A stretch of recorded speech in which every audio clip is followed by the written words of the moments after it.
గౌరవ ముఖ్యమంత్రి వర్యులు రేవంత్ రెడ్డి గారు, గౌరవ ఉప ముఖ్యమంత్రి వర్యులు బట్టి విక్రమార్క గారు, ఇన్ఛార్జ్ మంత్రి కోమటిరెడ్డి వెంకటరెడ్డి గారు, గౌరవ రెవెన్యూ మంత్రి పొంగులేటి శ్రీనివాసరెడ్డి గారు, గౌరవ వ్యవసాయ శాఖ మంత్రి వర్యులు తుమ్మల నాగేశ్వరరావు గారు, చీఫ్ సెక్రటరీ గారు, వేదిక మీద ఉన్న పార్లమెంట్ సభ్యులు, శాసన సభ్యులు, శాసన మండలి సభ్యులు, మిత్రులందరి నమస్కారం.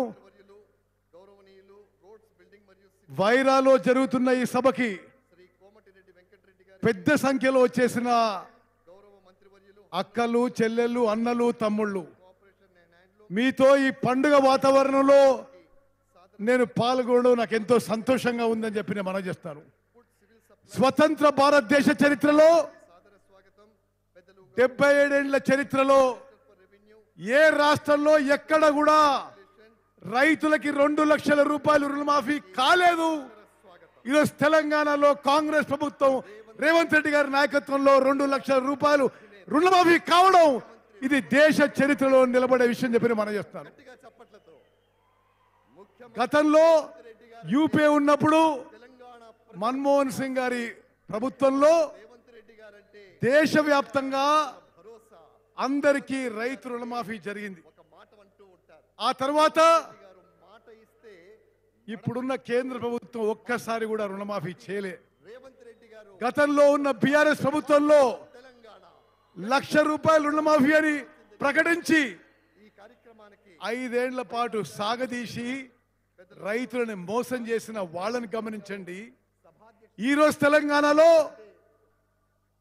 ముఖ్యమంత్రి రేవంత్ రెడ్డి గారు, ఆర్థిక మంత్రి ఉప ముఖ్యమంత్రి బట్టి విక్రమార్క గారు, వ్యవసాయ శాఖ మంత్రి తుమ్మల నాగేశ్వరరావు గారి నాయకత్వంలో నేను ముందు చెప్పినట్టుగా స్వతంత్ర భారతదేశంలో ఈరోజు తెలంగాణలో రైతుల విషయంలో చరిత్ర సృష్టించబడుతుంది. ఈ రోజుతో ఇచ్చిన మాట నిలబెట్టుకొని కాంగ్రెస్ పార్టీ, కాంగ్రెస్ ప్రభుత్వం 2 లక్షల రూపాయలు రుణమాఫీ చేయడం ఇది ఎంతో సంతోషకరమైన విషయం చెప్పి నేను మనం చేస్తున్నాను. ఇది మొదటి విషయం అయితే, రెండో విషయం ఇరిగేషన్ శాఖ మంత్రిగా ఈరోజు మీతో ఈ పండుగ వాతావరణంలో ఈ సమావేశంలో పాల్గొనడం ఎంతో సంతోషం అని మనం చేస్తున్నాం. దశాబ్దాలుగా, తరాలుగా ఉమ్మడి ఖమ్మం జిల్లాకి గోదావరి జలాలు రావాలి, ఇక్కడ పంటలకి గోదావరి నది నీరు ఉపయోగపడాలని చెప్పి ఈ 10 నియోజకవర్గ ప్రజలు ఎన్నో దశాబ్దాల నుంచి, తరాల నుంచి ఎదురు చూస్తున్నారు. గతంలో ఆనాటి కాంగ్రెస్ ముఖ్యమంత్రి రాజశేఖర రెడ్డి గారు ఇందిరా రుద్రమకోట అనే ప్రాజెక్టు, రాజీవ్ లిఫ్ట్ అనే ప్రాజెక్టు 4 లక్షల ఎకరాలు ఖమ్మం, ఉమ్మడి ఖమ్మం జిల్లాలో 4,000 కోట్లతో మొదలుపెట్టి 2,500 కోట్లు ఖర్చు పెట్టిన తర్వాత బీఆర్ఎస్ ప్రభుత్వం వచ్చింది. వాళ్ళ అసమర్థత వల్ల ఇందిరా సాగర్ ప్రాజెక్టు ఉన్న ప్రాంతం తెలంగాణ నుంచి ఆంధ్రాకి మార్చిండ్రు. Rajiv Sagar project Kinnerasani wildlife sanctuary ద్వారా దాటుతుంది అని ఒక సాకు చెప్పి ఆ ప్రాజెక్ట్ ని రద్దు చేసిండ్రు. ఈ 2 ప్రాజెక్టులు రీడిజైన్ చేసి ఆనాడు కాంగ్రెస్ ప్రభుత్వం ఉమ్మడి ఖమ్మం జిల్లాకి గోదావరి జలాలు తీసుకొచ్చే ప్రాజెక్ట్ ని రీడిజైన్ చేసి సీతారామ లిఫ్ట్ ఇరిగేషన్ ప్రాజెక్ట్ గా మొదలు పెట్టారు. 10 ఏళ్లుగా 7,500 కోట్లు ఖర్చు పెట్టి ఖమ్మం జిల్లాలో గోదావరి నదీ జలాల ద్వారా సీతారామ ప్రాజెక్ట్ ద్వారా ఒక్క ఎకరం కూడా ఆయకట్టుకి నీరు అందియలేదు. ఈరోజు ముఖ్యమంత్రి రేవంత్ రెడ్డి గారు, ఉప ముఖ్యమంత్రి బట్టి విక్రమార్క గారు, మీ జిల్లా మంత్రులు తుమ్మల గారు, పొంగులేటి గారి నిరంతర ఫాలో అప్ ద్వారా వారి సలహా మేరకు ఉమ్మడి ఖమ్మం జిల్లాకి ఎంతో ఉపయోగపడే సీతారామ లిఫ్ట్ ఇరిగేషన్ ప్రాజెక్ట్ ని ముందుకు తీసుకుపోయినాం. ఈ రోజు 3 పంపులు కూడా ఆన్ చేయడం జరిగింది. ఈరోజు 15 ఆగస్టు 2024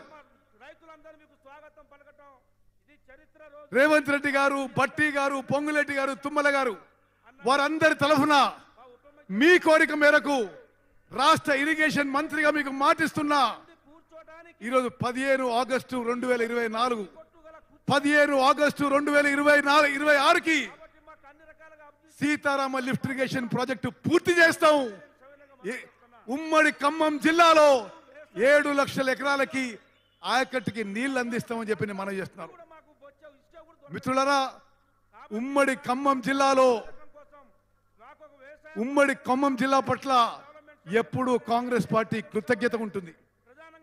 గతంలో గాని మొన్న గాని 10కి 9 అసెంబ్లీ స్థానాలు గెలిచిన జిల్లా, 2కి 2 పార్లమెంట్ స్థానాలు గెలిచిన జిల్లా. నేను పక్కనే కోదాడులో 6 సార్లు ఎమ్మెల్యేగా ఎంపీగా ఉన్నా. ఖమ్మం ప్రాంత ప్రజలతో ఎంతో ఆత్మీయ సంబంధం ఉంది. ఇక్కడ కాంగ్రెస్ కార్యకర్తలు ఒకనాడు కమ్యూనిస్ట్తో అయినా, అథవా తెలుగుదేశం పార్టీతో అయినా, అథవా టిఆర్ఎస్ తో అయినా వీరోచిత పోరాటం చేసి ఖమ్మంలో కాంగ్రెస్ జెండా ఎప్పుడు ఎగరేసిన వీకు మనస్ఫూర్తిగా అభినందనలు, నేను శుభాకాంక్షలు తెలియజేస్తున్నా.